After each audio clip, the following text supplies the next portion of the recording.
evening, everyone.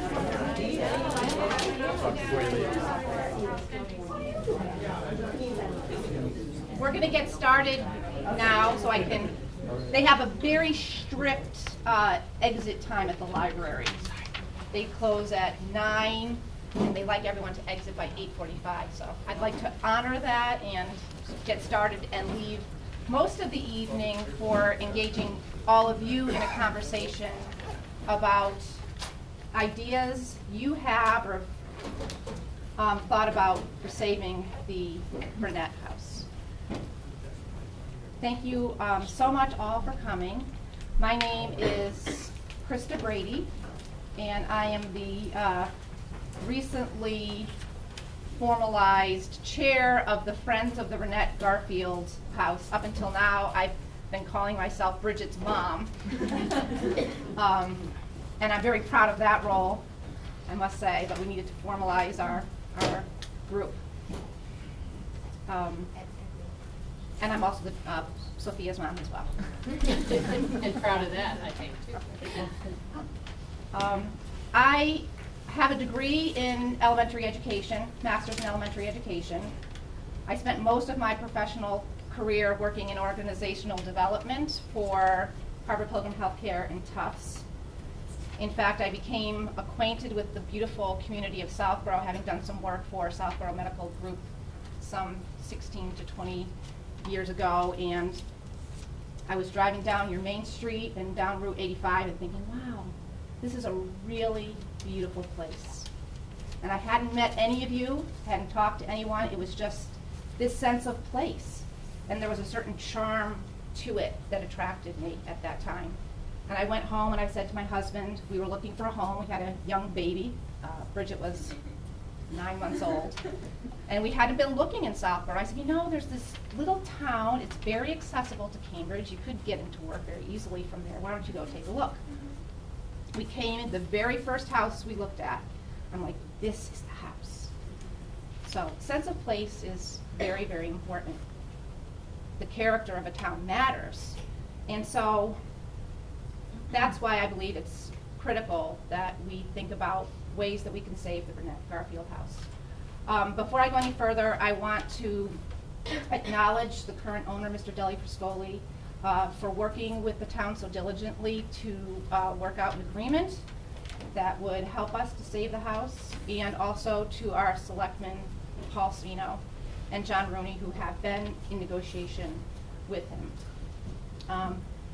I will tell you about the current status shortly, but let me give you a quick rundown of what our evening looks like. We know maybe a little bit more than all of you about the current status of the house. Oh, Yes, we have technical difficulties. that's okay, I'm gonna keep on talking. This is the agenda, you don't need to see it, I can tell you. We're gonna tell you where we came from and where we are now. I think many of us hit the pause button when the house was purchased, and we may have driven by and said to ourselves, wow, I know someone bought that house and they had plans to restore it to its former glory. When is that going to happen? And you drove by, and then last summer you heard that he did not have any plans to do that anymore, and he was going to sell it to someone who did not have similar intentions for it. The girls led a grassroots campaign by the side of the road, and fortunately Mr. Deli Friscoli decided not to let the sale go through to Mr. Moss. And then we hit the pause button again because the town and Mr. Deli Friscoli were negotiating. So we're going to talk a little bit about where we were at and what the current status is. One of my hobbies, and I want to backtrack and also acknowledge that I am not an expert in the history of the house. There are people so much better versed in that than me, but I've been learning a lot about the house and Burnett's and the land since becoming involved with the house. The Historical Society, Southborough Historical Society, has been great helping us providing that information, and the Historical Commission has been collaborating with us as well. We have members in our group representing both of those entities. So, we will spend some time talking about the history of the house, and the kids have been chomping at the bit to get involved again, and so they're going to lead that piece. Talk a little bit about the house, the land, and the original inhabitants, because it's impossible not to love that place the more you know about it. One of my side hobbies is interviewing people and gathering their personal histories and creating narratives. And with rare exception, I find that the minute you know someone's story, you can't help but love them, and I feel the same way about that house. It's a great repository of stories and tells the story of Southborough so well. And then our intention is to spend the majority of the evening discussing with you creative ways that we might present to Mr. Deli-Pascoli to preserve the house. He seems open to hearing possibilities, and we haven't had that opportunity yet to ask all of you what your ideas are. So, where are we and how we got here?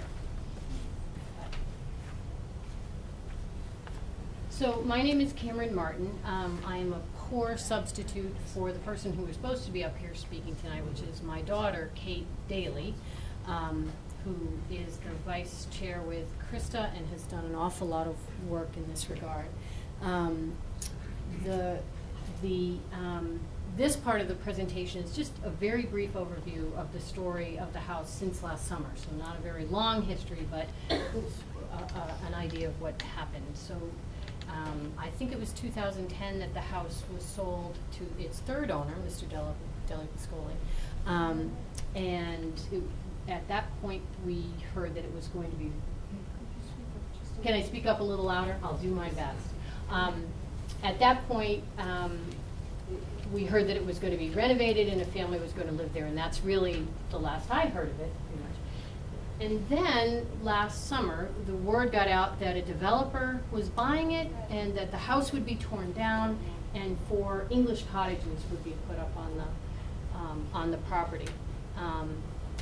And like many adults, I said to myself, gee, that's terrible. That's really sad, and isn't it awful these things happen? But these young people that are sitting in front of me didn't do that. They got out there and they started protesting and gave a lot of us a voice and a method to let our thoughts be known. And so I am always, every time I think about this, very proud of what they started. One of the reasons they were so successful, unlike us old folks, we said, well, let's sit down, we can talk about this next week. They acted right away. They went out the very day they heard. They created a Facebook page within 24 hours. Jen Fox started a petition on change.org. They started a website. So their use of social media really got out the word very, very quickly. And we had 2,000 plus signatures on that petition that you got going, and probably more have been coming in. And it drew the attention of local media. WBZ came out, Channel 38 from Worcester was there. And they also received national attention from the National Trust for Preservation. So it was in early August that I think it was Paul that let us know that the owner had he had assigned P&S, but that expired and he did not renew it. And so that gave the house a chance to have a new life, because the developer no longer had the ability to go forward with his plans. And since that time, and since sometime in August to very recently, negotiations have been going on with the town and Mr. Deli-Pascoli to work for a way to preserve the house. You know, the Friends were not a part of those discussions, so it's really not something that we can go into in great detail. But our understanding is that there would be a historic preservation restriction on the property that would mean that the property forevermore would not be able to be developed or sold in pieces. Am I missing, should I add something more to that? Just that, though we didn't have the details of the contract that was being negotiated or the restriction, we were preparing ourselves to advocate for it. So as friends of the house, our stance is we want to see the house saved.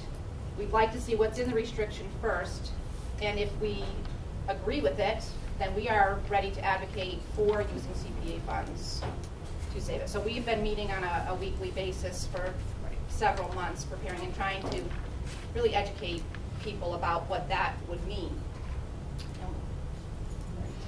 So 2-3 weeks ago, we, like all of you, or many of you may have seen in the paper that the negotiations with the town and Mr. Piscoli have ceased in that avenue. However, he is still quite interested in seeing the house preserved. I think he probably wants not to own it. And so it's an opportunity for all of us to think about ways as a community that we can save this house and what would make sense for us.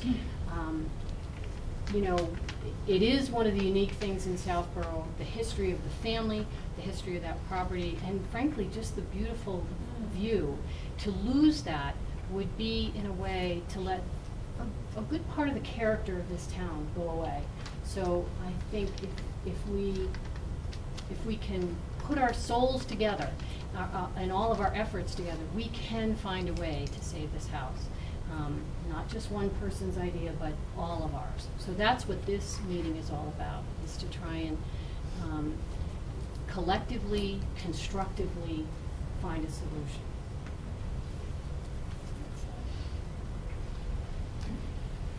That's the now. So, Okay. So we're going to have the kids take over because, like I said, they've been very anxious to get involved again. Tell us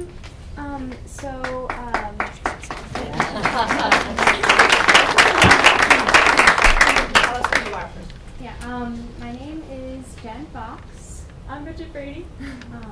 We were doing some protesting over the summer. Okay. Yeah. So You guys, we're gonna can you get speak going up with- a little bit? Oh, sorry. So we were working on the protesting this summer and trying to save this house with all of you guys. So we're gonna tell you a little bit Yeah. about the history. So the house was built in 1849 by Joseph Burnett. He is the original owner. He built it himself. He lived there with his family. It was made out of stone that originally came out of Southborough quarries. It had a master roof that came up in the 1860s. And right now it is eligible for listing in the National Register of Historic Places. I think if you want to see, we have documents about that afterwards. Sorry. And yeah, it's such a big part of Southborough. If it was ever demolished, it would be a huge loss to our town. One piece that I do want to add about the house itself, Kate, who is definitely ill right now, wishes she were here, is an architectural historian. Is that right? She's an architect. architect, yes. And the mansard roof is very rare and unique. It was very typical of the times in the 1860s, and maybe some of you already know that too. They were becoming popular in France. And this ties into the history of the family as well. He was an innovator. And so he was right away, the 1860s, the mansard roof was becoming popular, and lo and behold, he has one built for his own house. Our town's grandest house, there is really no other stone mansion west of Boston. It's very unusual to see that type of architecture. So it is something that's very unique to our town. And we say grandest because maybe it's not the most historic.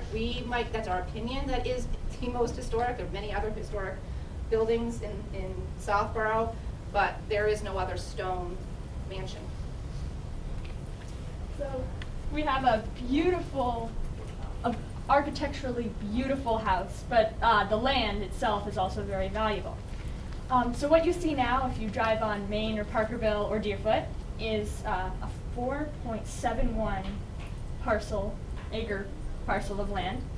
Although the original Deerfoot farms, responsible for Deerfoot dairy and sausage, went all the way back to Route 9 and then beyond that. So it was a huge farm. So what you see right now is only just a chunk of it. So this land was very special because while this, well, let me start off. Frederick Law Olmsted was a very prominent landscape architect. He did the Capitol grounds landscaping. He did the Emerald Necklace Park in Boston and the Commons in Central Park in New York. So he was very big. And while his plans didn't enact in Southborough due to some complications Jen is going to talk about, he was actually working on and looking at the Burnett House property. So there's a topographical map. So there was a big reservoir project going on, and they were trying to make their land look a little more spiffy, a little nice. Well, it was already nice, but you know. And they wanted to invite him in. So the Olmsted architect group, maybe not him himself, but his firm, that's the word I'm looking for. His firm came in and did this.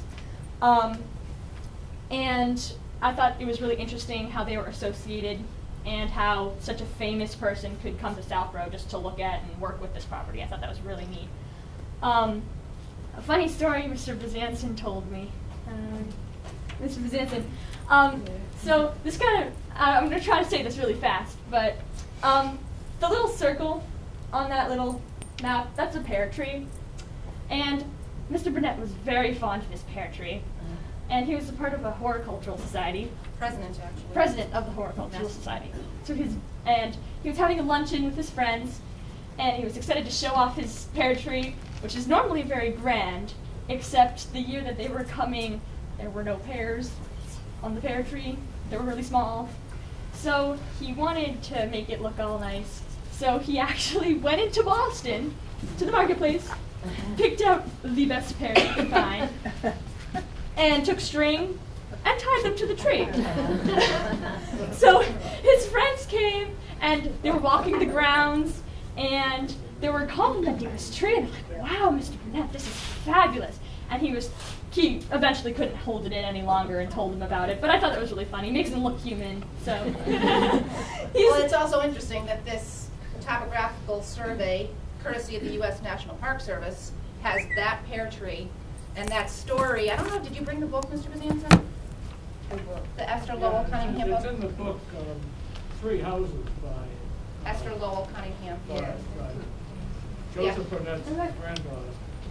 So his granddaughter tells that story in her book. Yes. And then this is another topographical map that Jen is going to tell you about. Oh, is that? Okay, real. Oh, there's.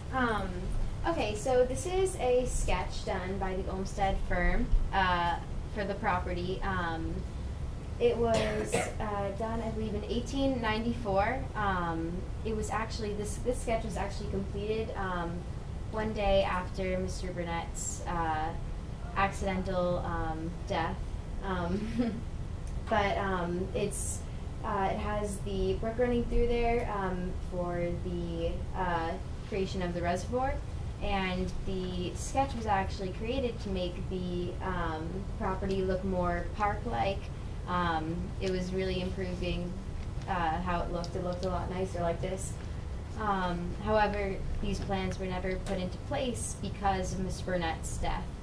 But yeah. Just one day. You missed it by just one day. I know. So close. And then, where did it go?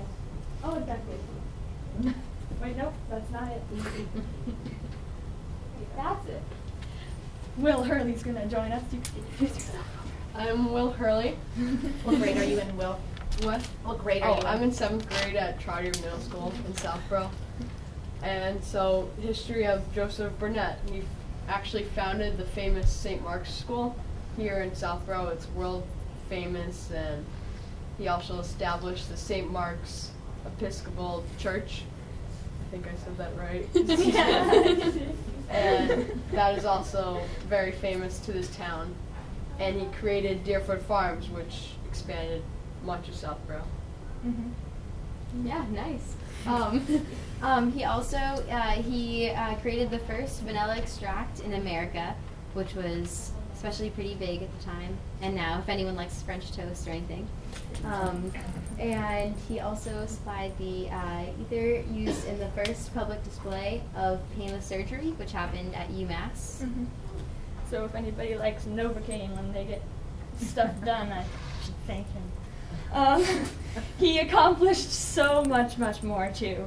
And he was big, he was active in the town, and like, he did so much for Southborough. And another big thing he did, which is probably the most important as like a parent, well, I'm not a parent, but like I guess, he inspired his children, and his children grew up to be great, big people. There was an author, his son Edward Burnett was a politician, a congressman, and he went to Harvard, which is pretty cool, and all of his children became big, great, inspiring, good, hardworking people that helped out in the town and did many things. So. And another fun fact, Edward also went to St. Mark's, which was founded by his father. Yeah.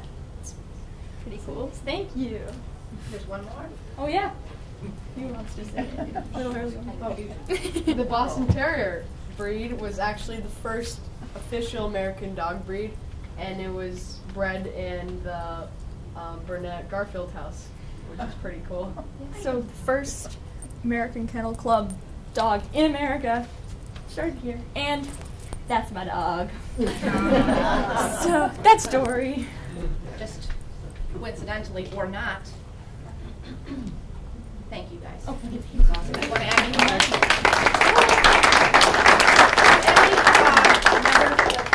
Friends group want to add any pieces to the history, the house, the land, or the Burnett family? We actually have a Burnett descendant with us here tonight, Ed Vaughn. Wave. Are you descended from Edward? Who is your? Edward. From Edward. Edward was my grandfather. Okay. Kate. Right. I'd just like to remind everybody about Deerfoot Farms, that at some point it engaged, it was the biggest employer in town, so I think that's really important too. That this farm was very prominent in the state, and I think even beyond that, but in town he employed a lot of local people, so I think that's nice. At least half the town I had heard it at one point. Debbie?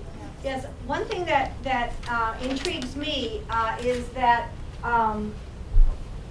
the more that I learned, the more I wanted to learn, the more I found out, and I began to realize that the whole appearance of the center part of Southborough, the intersection of 85 and 30, looks the way it does because of the generosity of the Burnett family. Because, of course, they founded St. Mark's, so that whole field was provided and remains because of the Burnett family. The library where we are now, the land was given by Joseph Burnett for the library. The land was also given for the town hall by Joseph Burnett. And then, as it happens, Joseph and Josephine Burnett's daughter married Charles Choate, and they bought the community house and then gave it to the town. And so this wonderful appearance of this center of the town is due to their generosity. And we all value that, I think. Bridget, do you want to say something? I forgot something. Frederick Law Olmsted, even though his plans on the house never went into action, the small Burnett Cemetery, which is very beautiful. It's not that good. It's not like the first one that you see out this window, but it's the one behind the church. that was done by Olmsted, and we have the record. Like, that was completely finished. They were definitely peers, definitely friends. Edward did go down and worked on the Biltmore estate in North Carolina. They were a whole part of this movement of scientific farming. They were trying to perfect farms, the way that farms were run. I think one thing we want to do is encourage people to visit the Historical Society website and Historical Good, because there is, as soon as you start reading it, there's so much information, and all relating to the family that had its origins here, and about the farm and about the land and about the what an entrepreneur he was, and the descendants, and He's really Southborough's greatest Yes. self-made man. He Yep. came from very humble beginnings. He was not a wealthy man. He was born on, there's a home on Gilmore Road that he was born in. He did go to school in Worcester and became a chemist and sort of created himself. And then, as he did well, he gave back to the community, which I think is remarkable. He was very generous with what he did. Donna? I wanted to add, I think this kind of completes the circle in a way. Remember that in 1898 they were building a dam in Fayetteville. There were hundreds of Italian and Irish people who came over to work on that. Stonemasons who cut, the people who dug the all what now look like our reservoirs. And when that was finished, a lot of them were living in Fayetteville. When that was finished, one of the things that might have happened is they needed to look around for a place to work. Because of the reservoir, we didn't really have any factories in this town anymore. We might have, but the reservoir, stopped the water power. And the good news was that they got jobs at St. Mark's, at Deerfoot, and there were several other farming enterprises around, and that meant that those people could stay in this town. They worked together. It seemed to be that the people who were hiring them appreciated them greatly. And I think it's made the town a lot the way it is today, because it's a good mixture of people who, like Burnett's, and also people who started out from much humbler beginnings. So. And an interesting part about the Boston wanting to come in and create the Sudbury reservoirs that the Burnett, I think it was Robert Burnett, actually negotiated with them and argued them down from seizing almost all of Deerfoot to only 20 acres. So he was saving the livelihood not only of his own family, but of many of these families that had come to Southborough to farm. What questions do you have so far? Karen? Hi, my name is Carol Maloney. I have a question about the historical preservation piece of this. It seems very vague what it means.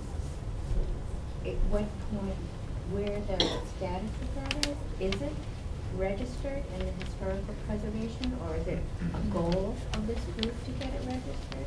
Okay, so it is eligible for, and Kate Madison might be able to speak to this better. Kate is a member of our historical commission in town. It is eligible for registry with the National Historic, am I saying that? National Registry for Historic Places. It was reviewed in the year 2000. Yeah, it was updated in a few months ago. And updated and approved for listing. Yeah. Which means that all sorts of things, I mean, we don't have to, the main reason for getting it was that we were able to go forward with the preservation restriction. We needed that. So I submitted, I was lucky enough to get in the house and do some photographs outside, sent them off to Mass Historical Commission, and they reviewed it and said, yeah, within 5 minutes, I think you look at it and say, clearly that's a very important building in Southbury. And so having that, yes, we could get a national register, or actually we couldn't. It would be whoever was the owner. So we could get the eligibility opinion as the town, but we don't have the authority to actually get a national register nomination, which is really just an honorarium. So And it has to come from the owner. The request has to come from the owner. yes. Did that answer your question, or were you asking about the restriction? No, I was wondering if, in what process of where we were in the process of getting that, because it didn't seem clear, it just mentioned, you just mentioned it a few times. Right. So we're I didn't eligible. know what had to happen in order for that to occur. Right, the property owner has to request it. So it's eligible, but it hasn't been requested yet. Well, the flip side of that is that if the Mass Historical Commission determined that it was not eligible, that they can make that determination also. So it's good that it was. It's good that, yes, it's good for us. A clarification though, is that even if it's registered even if it's part of the registry, it doesn't necessarily give it protection, which sometimes people object to being listed on the register. And I don't know all the specifics, but Section 106 on the federal level, that if there's a mitigation that comes about because of it, and it is on the register, then there are restrictions. But for a private owner, if they are not using federal funds for anything, it doesn't necessarily give any protection whatsoever. Like you were saying, it's basically an honorary designation.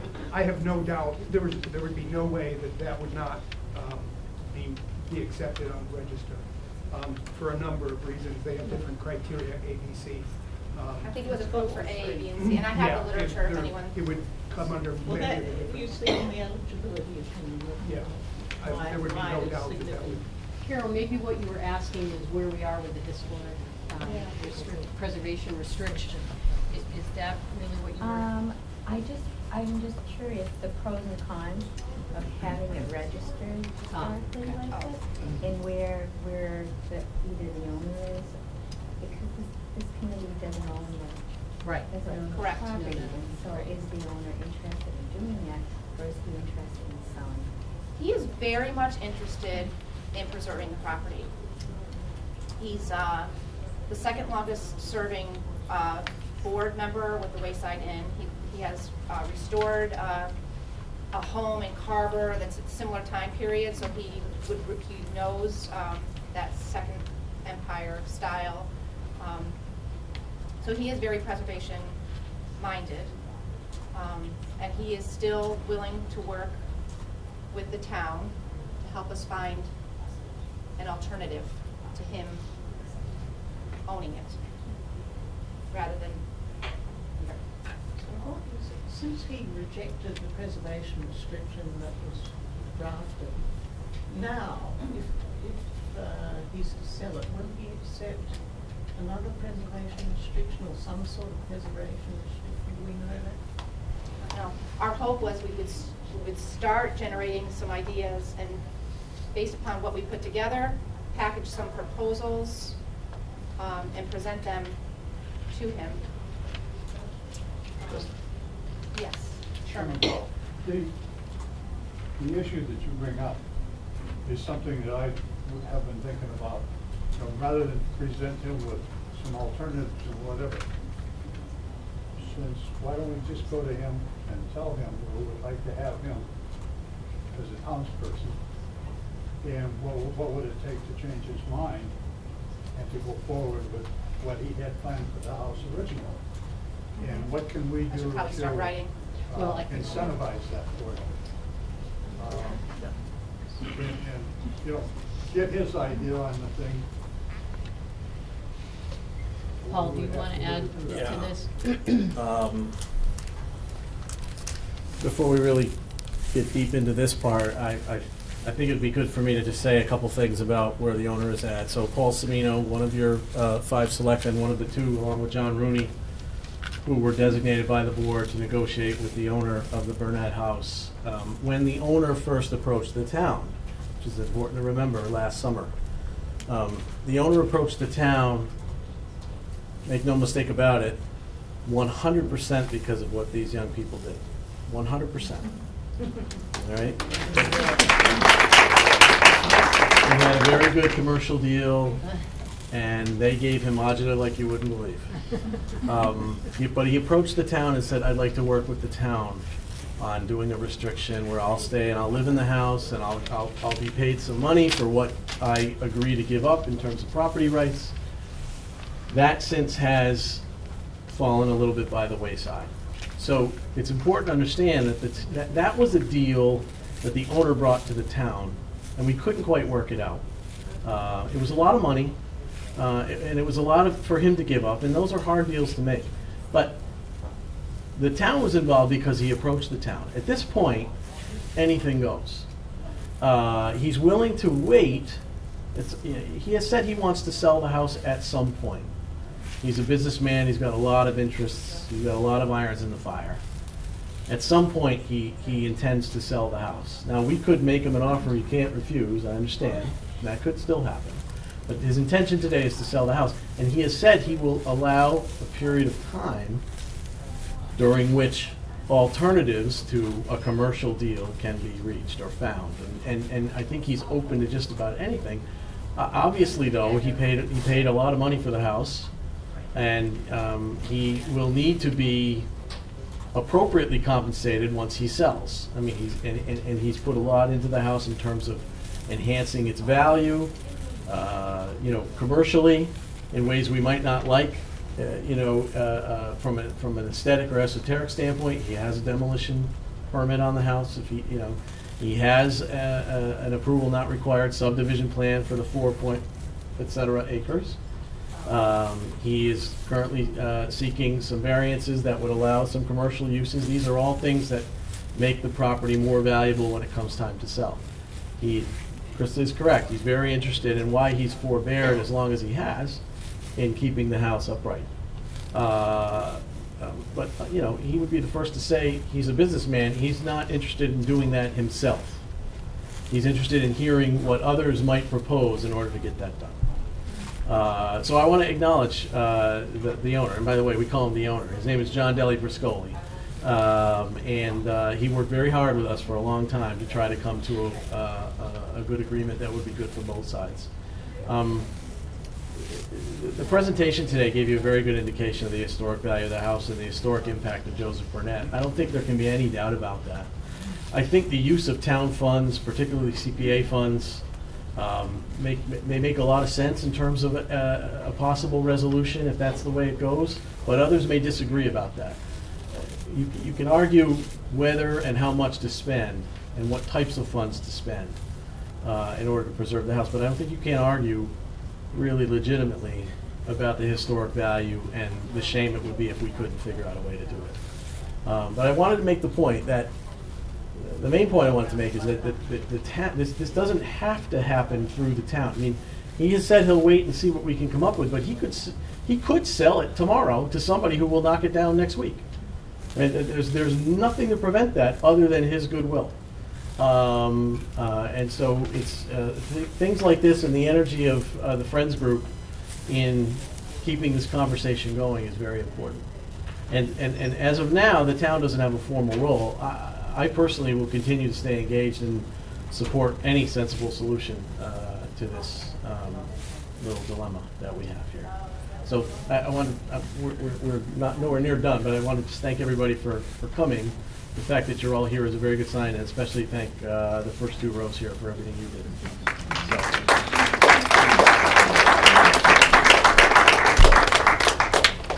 So let's talk about ideas, because we have a time limited opportunity, and if that house comes down, it's gone forever. There's no bringing it back, and I don't want us to fall asleep as a town again, and that's what we have done. And so what ideas? I have a question first. Sure.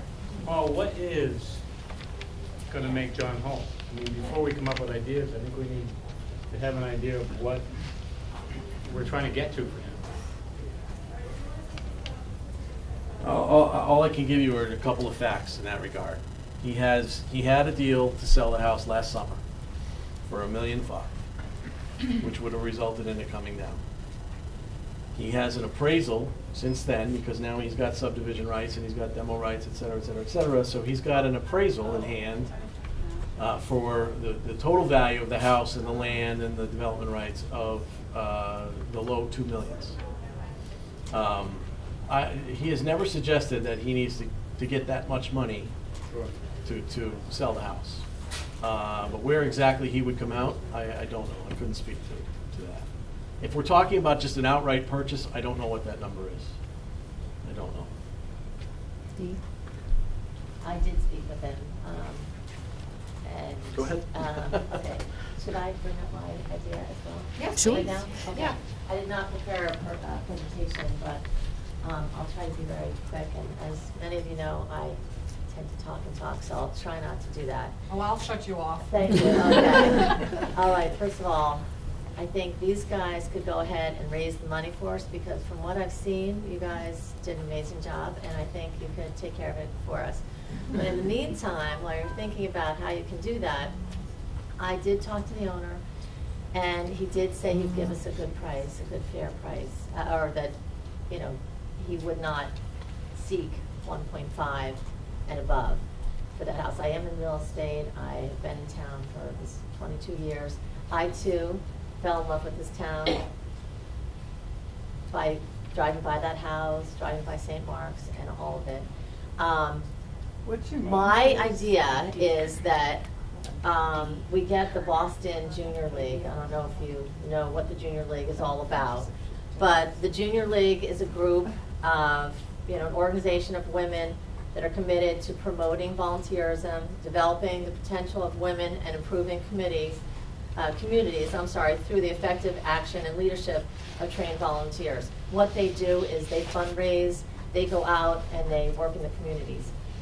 I am on the committee for the Junior League to set up their next show house, which wouldn't be until May of 2016. I did bring this up to the committee, but I am bringing it up. I talked to, as I said, the owner. He thought it was a great idea. I'd like to talk to the town and see what they thought about getting the show house there, and that would mean that people would come in. We would have decorators, designers, and builders come in and help us get that house into shape. We would have it completely redone, kitchen, bathrooms, everything would be very well done. At that point, the show house runs the month of May. We usually make around $300,000 on this. What I know we have done in the past is we have given communities back a percentage of that money. So that would be a great thing for us. If, with getting these lots of people into this show house, someone wanted to buy it, we would then, as a town, get a percentage of that money. But we could put in a stipulation saying that, you know, we're not going to sell it unless it, you know, stayed as is, and, you know, we'd have to do, I mean, that would be later.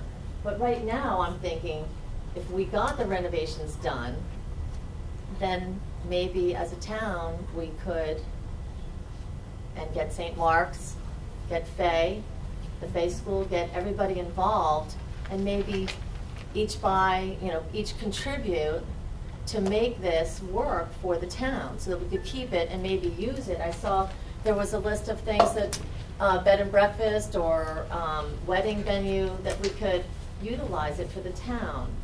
I also had an idea about renovating the small building, because that probably wouldn't be part of the main package. I too go down to Mississippi to rebuild with St. Anne's, St. Matthew's, and St. Mary's from Holliston, and we've been doing this after Katrina. The high school students come down with us, and we have 160 of us that go and we rebuild the houses after Katrina. I thought, well, we are going to Mississippi this year, but why not have a group that can't always go with us that maybe could do that project, and we could get doing that sooner than later. We have builders in town that help us, and we have builders in town that go down to Mississippi with us. Just for clarity, but that would involve purchasing it beforehand from Mr. No, Scully? no. From what I understand is when I spoke with him, that was fine. But that's what we need to talk a little bit more about. We could sit down and talk with him and go over. Right now, once we approve this for us, then I have to go as a board member back to the Junior League of Boston to then make it work for them. So that's just another. So this isn't a definite. If we all say, yes, let's do it and let's start now, the next step would be I need to get my crew out here and they need to evaluate and then they need to buy into it. But So Dee, what do they typically spend on a sprucing up of a house? what do we spend nothing. This is all done because people in every trade get their name out there. This is the biggest advertisement that they could ever get. So no, everything is done pro bono for those decorators, designers, and all of those people. But I think we could even get, I mean, there's a structural piece that we're gonna need to get, and that's gonna cost money. I have an idea about how to get that, but, Yeah, because I think you're starting with wiring and. exactly plumbing. the basics for, heating. And are they cognizant of what needs to be done to keep a historic building? For example, you need special water for the stonework and, all sorts of stuff. Right, yes, so that would be a piece, and maybe my idea is if we went forward, that we would get the money, if we had to use any money to do any of the structural, if we couldn't get that pro bono, then we could take it from the amount of money that we were gonna get at the end, so that we would maybe borrow against that, or maybe the Junior League could give us the money to go ahead and do it, and then keep the money at the end. So, I mean, I have thought about this for a very long time, and I have a lot of solutions for many of the questions that you may come up with. So, if anybody has any, I can try to. Thanks, Dee. Thank you. Yeah, Uh, my question is, I've been a member of the Junior League, and I know how, not the Boston one, but Baltimore and Worcester, and I know that when you have volunteers come in and do those homes, these are decorators, as you said, builders and whatever, but I would hope that somehow we could say that if these people come in, they still have to kind of look at the historic Yes, oh, definitely, component yes. of the house. Yes, We don't historic want them to- colors, historic, yes. Pulling down stuff that, like the wainscoting or something. Right. To suit a more contemporary Yeah. view in one room. Look at older do it. Right, right. It's, So you can right. preserve within Okay. an inch of its life, which is Right. not good. We just have to stabilize it and make it. How would the ownership of the house eventually change hands in that scenario, though? I'm not. Well, what I was thinking is, at that point, if, after we got it where we wanted it, spruced up and done, and we had this May event, that, like I mentioned, we could talk to St. Mark's, Fay, school, The town. and then the town. And So maybe maybe, there's like a public-private partnership? exactly. Work Which with in a that. way would be running on parallel tracks, right? We still need to deal with that piece. Well, it's a good point. One of the important things to understand about the house, for those of you that don't know, is that the inside is empty. I mean, and it's, for whomever comes up with the amount of money they need to buy it from Mr. Deli Priscoli, they have 1x more of that amount to put into it. Okay, so it does take deep pockets, or something like you're talking about, if you're talking about the renovations being funded that way. So, the amount of funds needed to make this work in terms of buying, but also renovating and maintaining, is not insignificant. I can tell you that, at least as of the last time the question was put forward, the idea of the town itself actually taking ownership of the house is probably a very long shot. Just Here's a thought, though. we're not very good And I'm gonna turn the brains over stewards to of you, the but property we have now, frankly. What if, using CPA funds, we purchased a portion of the lots so that it became a park? A few of the lots were. That's a different bullet. Go ahead. No, Because then seriously, we would no, have I- public access. Sure. And then the other parcel that has the stone mansion could be sold to separate entities. So there would be shareholders. It would be a joint purchase for Mr. Delacorte, I guess is what I'm saying. So the town purchased some land, the stone mansion was used. We have this amazing collection of Buffalo Soldier memorabilia in Southborough, owned by Mr. Pete DePina. Maybe the carriage house could become a museum for the Buffalo Soldiers. So that all these variant, we have so many people in this town, so many stakeholders, so many people. It doesn't have to be one owner. Right, it can be a collaboration. Right. That was kind of my question. These are all great ideas, and Karen and I talk about this a lot. But my confusion is, if Mr. Piscoli wants to, sell the house, someone has to take the lead on that. There has to be a person or a group or a collection of some kind of controlling interest that then they can keep up the house. They can make decisions about it, all that. And that's what I'm wondering if we have any of that in place, because I think all of these great ideas, there's no place to fund. We need to find how to funnel that. So we've been, that's I'm confused this about group how that we do this. grew out of a teenage campaign is now the Friends of the Burnett Garfield House, and we're trying to get the right people at the table with us. We're really, really trying.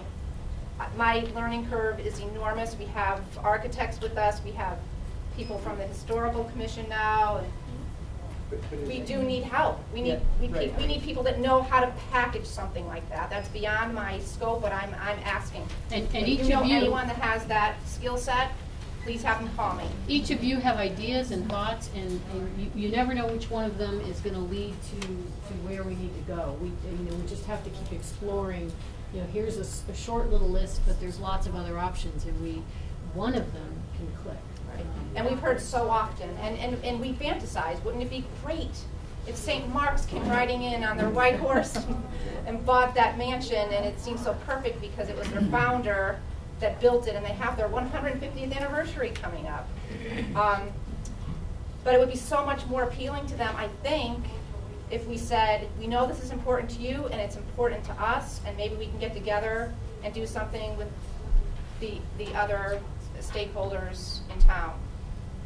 Have we solicited any a restaurant? And I always thought of it as a great wedding venue and a party. I mean, those fancy parties, I can imagine, especially in the summer, with the grounds, the house. I haven't seen the inside of the house, but have we looked at and talked to businesses that are, especially catering businesses or restaurants that would be interested in taking part of this? In fact, as an entity themselves, they might even be able to be that forefront, group that actually takes control and possession of the property, and they would be able to use it in that fashion, and maybe they're, in Marlboro or Southborough. It seems to me that would be an entity that could take control, and the perfect, we have it there, bed and breakfast, West restaurant, wedding.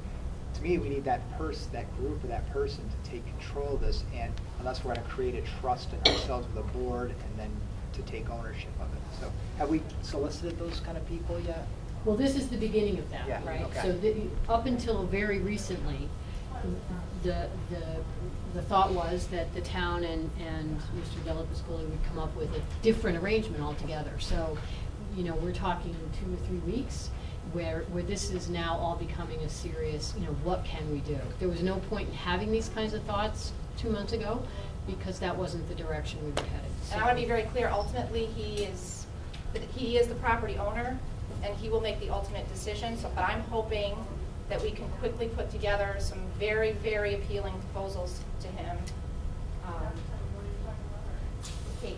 Well, Paul, I have a question for you, because as an abutter, we got a notice about a month ago to come to a meeting which was postponed because the intent on the letter was that it was going to be looked at as a bed and breakfast and an antique shop and a carriage house. So I thought John was obviously going in that direction, and then I had called the townhouse and they said the meeting was off. So was that ever part of your discussions with John? We had asked him as part of the negotiations to look to those variances. Just to be clear, though, he wasn't he wasn't looking for permitting to do those things. He was looking for permission to do them maybe someday. Because right now, the zoning does not allow it. Right. That, so he was looking for a zoning variance, and may still, I think the meeting was just postponed to March 25th. Oh, okay, because I called the townhouse and they said they didn't think it was gonna take place. I'm not, then that may not be, I'm not, I may not be completely up to date on that, but. My understanding that there was a continuance to March 25th as well. Yeah, That- but yeah, it's it may not, pop it's up. not his intent to do those things himself. It's his intent to have the property be able to be sold with that possibility. Oh, okay, because it came from Which his is- attorney, so I wasn't sure if, I was under the impression that was him looking to do that, but, No. okay.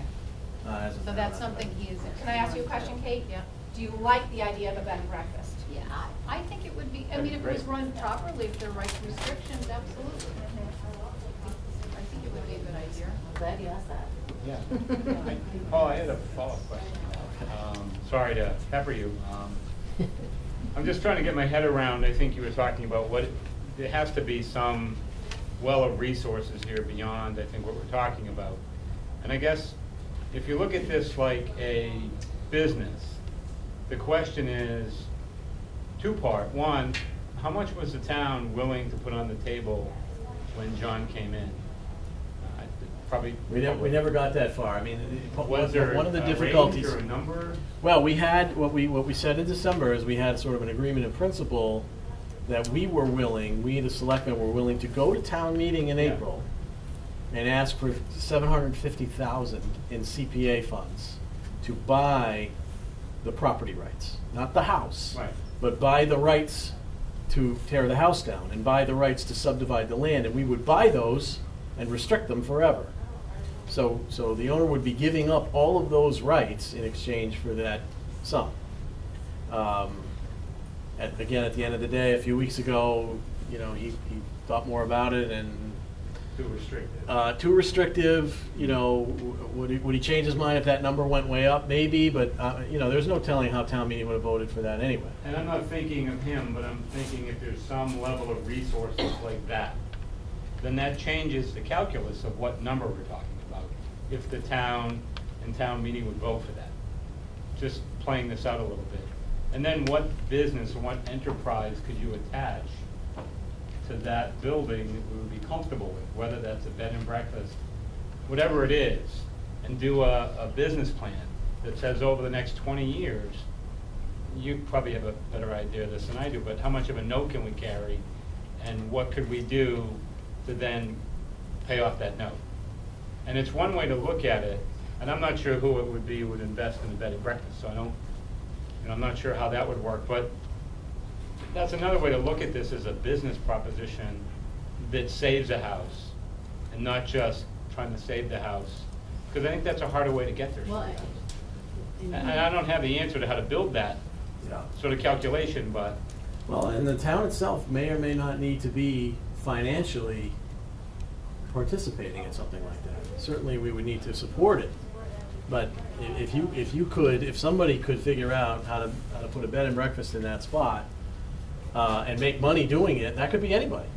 Well, I mean, I think it's a hybrid. May I just wanted to interject one thing that I think is important that maybe is a point that we should make, which is the CPA funds have a very restrictive use to them, and you hear an awful lot of people say, well, we need books, or we need to snow plow, or we whatever.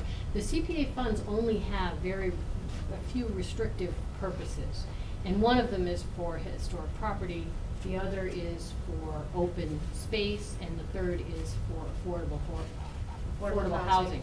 So those funds are not sitting there and going to be diverted to this as opposed to getting your street plowed. That's not how this works. So I do think that's an important thing for people to remember. Right, and you're talking about more than CPA funds, I know that, right? Yeah, no, I am, and I'm talking about a hybrid of funding sources, but trying to bring the number down and then looking at it as a business and putting a plan together that's a 30-year plan or 20-year plan, like when we buy a house.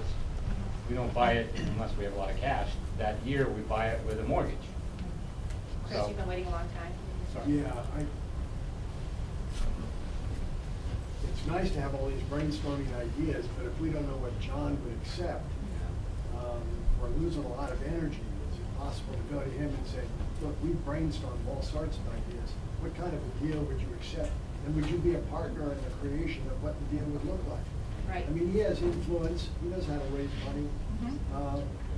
Maybe he's a part of the team that enabled this to happen and what he needs from the town to make it work as opposed That's to. our intention, to either deliver these to him in person or via mail. We would like another opportunity. We have sat with him once, and we would like the opportunity to sit with him But a if we second don't time. know what he wants, Correct. are running around and creating all these nice ideas, I mean, it's certainly nice to share what the options are. But why go so deep until we know what deal would he accept? Right. I would probably see it the other way. We need to get some concrete things to present to him. I think it's a kind of Kind a of- catch-22 in Yeah. a way. You have to have some ideas to go, and Right. then you know which way to pursue them. But, I mean, we haven't talked to him a great deal, but I do get the sense that if you came up with something that was reasonable,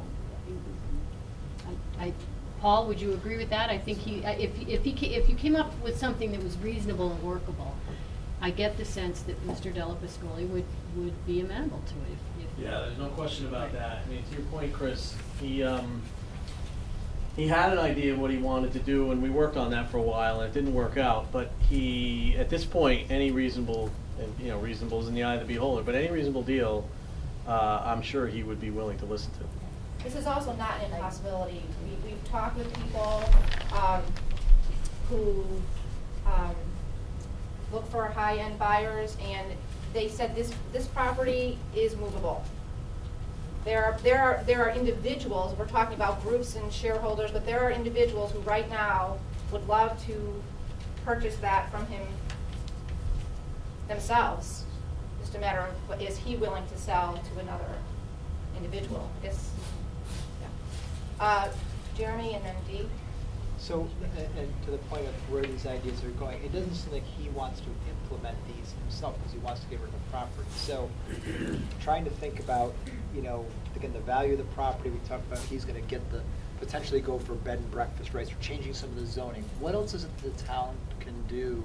I don't know what, I'm new here, don't know what the authority we have to, ease the transfer of the property from him. Can we get those zonings changed after? Can we, with the idea also that, when someone buys a property, there is the restrictions are coming up, but we do throw in the money at that time. I mean, as opposed to trying to give things to him that he might want to work with, but then may change his mind. What else can the town do besides maybe giving money? Can we do to help this transfer, or to at least ease the financial burden? I don't know if we can ease the taxes on it per year, or like until it's sold. What can we do besides just buying it money? Yeah, I think, if I understand your question, I think asking the town, anytime you ask the town to contribute let me go in the front, I'm sorry, everybody's breaking their necks. Besides money, that's what I'm thinking. Well, if we're not, again, if the right deal is on the table, I don't think that, there's nothing the town is doing or that town law or state statute prevents this from going forward. If you're talking about money, that was probably a bad place to go. No, I'm thinking of the bed, but like you said, bed and breakfast, like rights, the zoning, and like we're talking right now about having to go through him or him. Just he would need to decide to want to go for that and bring that up, right, to a zoning board and go through all that process. So, is there? I'm not sure. Can that be done? Or can there be a guarantee that if somebody buys it with the intention, even without that in place, that we would?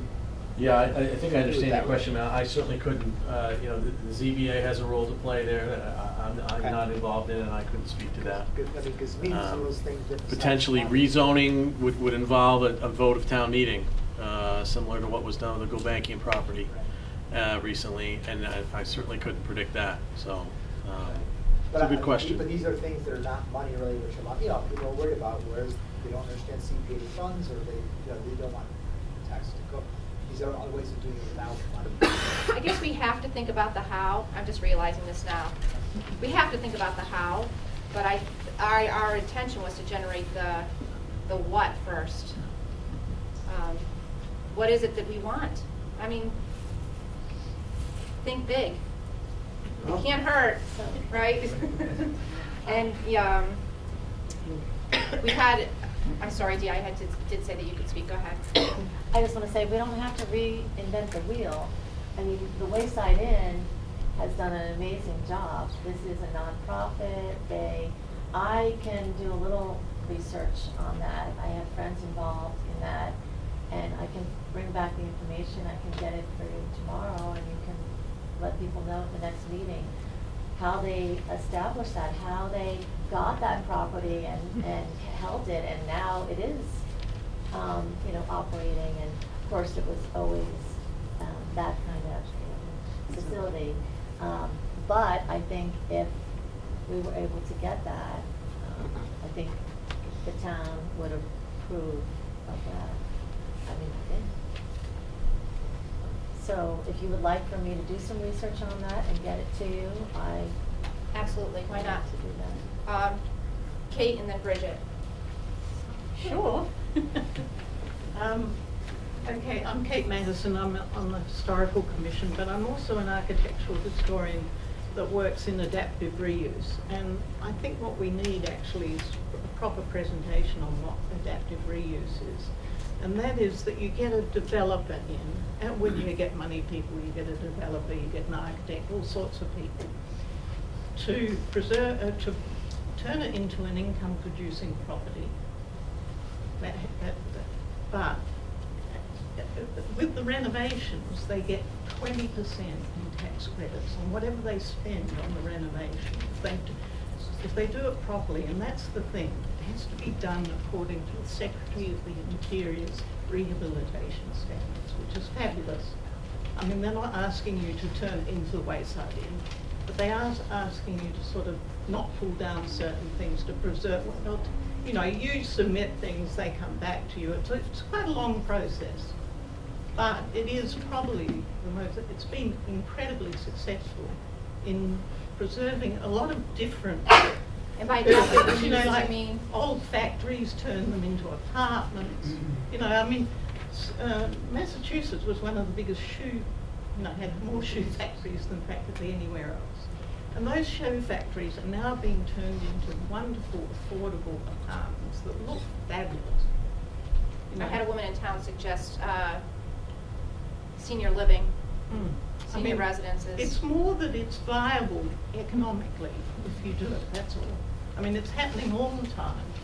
People are making money by buying the property, renovating or rehabilitating it, but doing it in a responsible way. They have to, and anyway, it's a thought, and I think we shouldn't just, I think we shouldn't dismiss it. We should perhaps I'm happy to do that, do more research about how it would apply to this property. Bridget.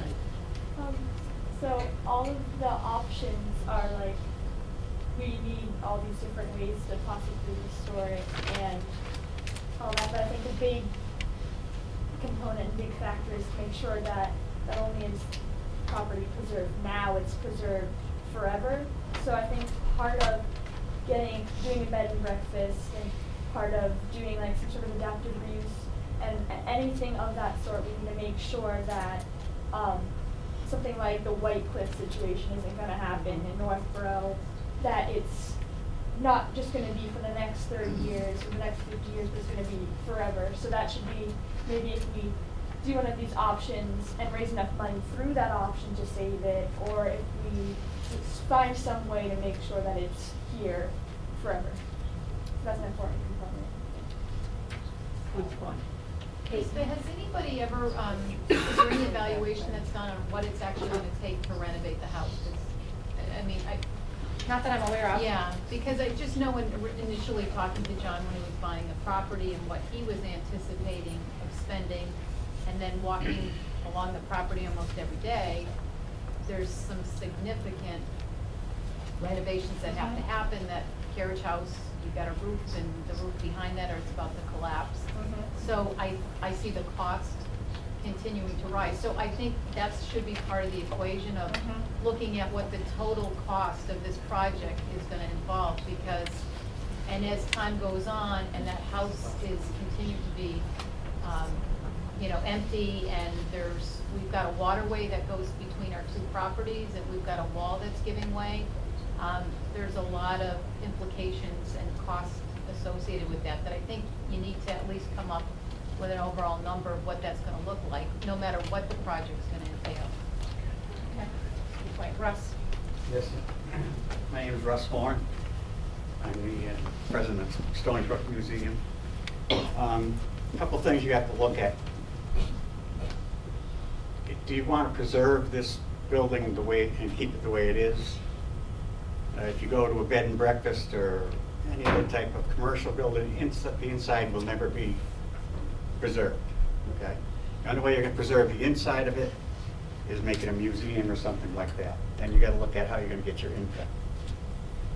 If you make it a bed and breakfast, you're going to have a parking lot. If you make it a restaurant, you're going to have a parking lot out there. There goes your grounds. So you have to decide what you want to preserve on it. You want to just preserve that the building is there and you don't care what it's going to be used as, or you have to find something that's going to preserve the building intact inside and out. As Mr. Semino will tell you, with the restriction that they drafted that didn't go through, there was no guarantee on the interior. It wasn't considered, am I correct about that? So that preservation restriction for the 750 was just about the exterior. And the other thing I'd say, and I really sort of saying this off the top of my head, I haven't given it a lot of thought, but we may have to just look at that building, the carriage house, and I think the stone chapel is probably, you can't use it. Once a roof has fallen in, and it's been like that for a long time, I very much doubt there's anything. So we could just say, we want to keep the grounds, we want to keep the main building, and maybe you keep the look of that, for say the carriage house, which is gorgeous. Maybe you could just do it up so that from the exterior it looks authentic, and we just focus on the house. And while it's always nice to keep the interior, and I agree with Russ on that, but if you can't, you have to be flexible. The exterior is really important. Like I say, with this adaptive reuse, they're turned into apartments, but they keep all the wonderful woodwork, the framing. You can see the structure of the building. There's a lot that you keep, even though you do, change the interior. For example, I don't know if people know Northeastern and the Ames Shovel Works, which was a huge business in Massachusetts, Ames Shovel, and they've turned that into apartments. And it looks beautiful from the outside. They've kept it, remarkably well, and that actually had a very strong friends group that really saved that building, or buildings, it's a whole complex in Northeastern. So I'm just saying that while ideally it would be wonderful to be able to keep the interior, I think we need to be realistic about what we can do and what we can achieve. I think he was, at one time said he was looking at, for him to live in it and restore the inside was just $1 million. So that's what was restricting. That's the number that he had said. That's the number he threw out. And we had heard that again. I would say that this picture up here gives you an idea that the house in 2008. But now if you're going to go into Sorry. publicly opening it and so forth, you can only be allowed to use the first floor unless you put an elevator in and all that, so you're... Right. There's Just a lot of interesting about the restrictions. interior, this picture is from around Christmas 2008, which was only 7 years ago. So it was infinitely livable. Not so much so today, but that's not so long ago that it looked like that. And there is another print of it on the table back there. It's worth a look. I need to clarify one thing. Yes. Kate, I know you didn't mean it to sound like this. You said that the money was just for the exterior. What you meant was as opposed to the interior, but it was for the exterior and not knocking it down and not subdividing. not subdividing. And I'm everything else. sorry, I was just trying to point out that Yeah, it did include... he wasn't committing to anything on the inside, which is fine. He was going to live in it, so, Real quick. Yes, The only other thing that we have to do is no matter what, whether it's a bed and breakfast or whatever's gonna happen with parking is part of that project. So you've gotta consider, what are you gonna do with needs for parking for, you know. Thoughtfully, You've is got, it- you've got access and egress issues you have to address. You've got to be able to address, to call it out in some kind of an RFP for people to come in and work and do their work, request for proposals so that they can get work done and stuff like that. There's an awful lot of front-end work that has to be done. And I certainly have been involved in some of that stuff, and not in anything like this, but, so I get a little concerned with that in the issue of scheduling and managing all of these different pieces that have to come together. That's another issue that has to be addressed. And if that's the route. you know, it's not going to be an easy project for Yeah. a group like us to handle. Thanks, Sherman. I just Chris, wanna one more comment, and then we're gonna wrap it. It is 8:30. I just want to second what you just said about all these things that have to be done to enable this all to happen. The permitting system in New England goes on for years in some places. And so when there's a game plan together and there's a vision of how this is going to be done, and you bring the key leaders together, so when you go through the permitting process or whatever, there is a shepherding process. We just know the way it works now, you go in and you get banged up and you get delayed 3 months. You go to another one, they bang you up again, and they make you keep coming back and keep coming back. You have to have people on the board who understand the permitting process and can shepherd you through so you're not being slowed down and you lose the momentum, and the people who are going to invest disappear. So that's exactly my point about what can the town do, what can the board do to facilitate this, even if it's not money. We need to be. To we need ease help the with that. process. Yes, that's what we need help with. We, They the need Friends to of the ease Burnett that. Garfield, intend to keep it on the forefront of all of your mind, making sure we get the right people to the table. I do believe that Mr. Deli Friscoli is sincere in his desire to see someone who's likewise preservation-minded take on the house. So I would ask all of you to stay involved. We meet, the Friends group meets every Tuesday in the library at 7:30. We're not meeting next week. Like us on Facebook. You can take one of these flyers. We have a website. Keep talking with one another. There's an email address for contacting you. There's a flyer. Gmail address. We are going to put these ideas together and hopefully sit with Mr. Deli Friscoli again. And if anyone who has a particular skill set that they would like to share with this group, we need more brain power, we need the experience. We can, I believe, I know I'm an eternal optimist, we can make this happen. This is not an impossibility. Thank you, everybody, for coming. Will you do this again at some point? I would like to. People updated? Mhm. Yeah, Absolutely. Yes, and if you want to make sure that you find out if you want us to contact you, send an email to the Friends of the Burnett Garfield House that's on the website, or you can sign up, put your name on this piece of paper here if you want to do it that way. Because we don't want to lose track of people who are very interested. Or even a little interested. Even a little.